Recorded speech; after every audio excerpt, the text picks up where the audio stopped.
Buying property with a friend or family. The average home in Australia continues to rise. This is very evident in the highly demanded cities such as Melbourne and Sydney.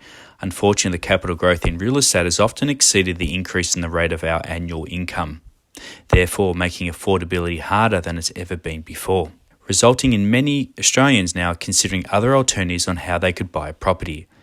There are many strategies that are proven useful to advance people in finding their first home. Often the main restriction of buying a property is saving for their deposit. One common idea that we receive in our daily contacts is people wanting to use friends and siblings to collect funds together to buy their first property. This can be a smart way to collect a property deposit much quicker than if you tried to save it on your own. In this podcast, we'd like to demonstrate some advantages and disadvantages of buying with a friend or family. First up, what are the advantages? Sharing costs. This is the most obvious opportunity. You have the chance of sharing costs of collecting a deposit, paying the loan repayments, and covering the property expenses. These shared costs will minimise the impact on your personal cash flow and, of course, your social life. Having more money working for you. More money provides better purchasing power. A larger budget will provide the opportunity to purchase a better property or a better location. It may also allow you to buy a larger property or one that's closer to amenities or public transport.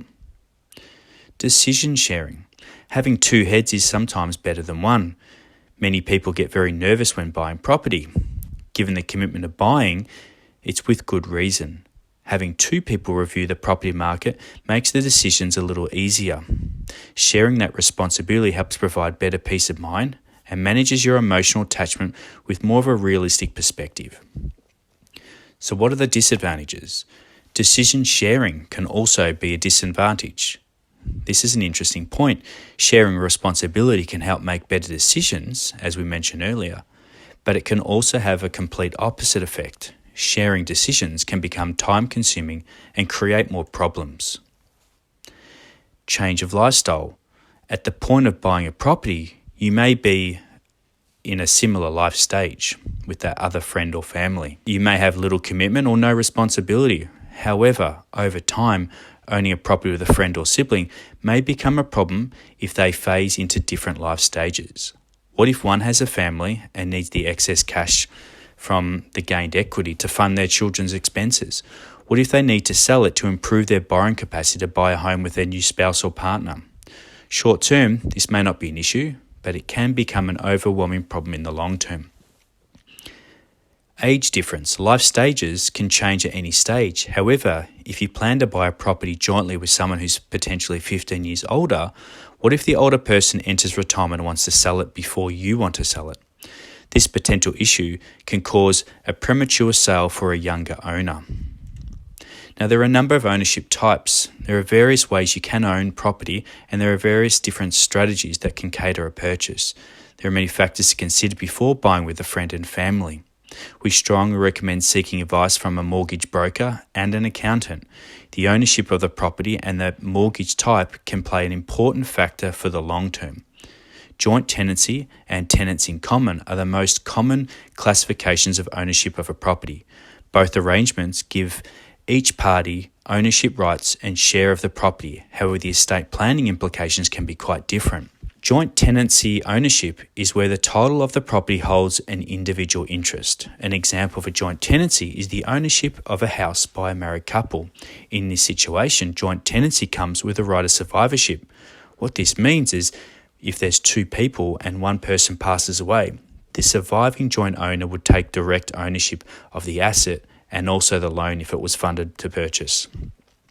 Tenancy in common ownership does not offer the automatic right of ownership as a joint tenancy does.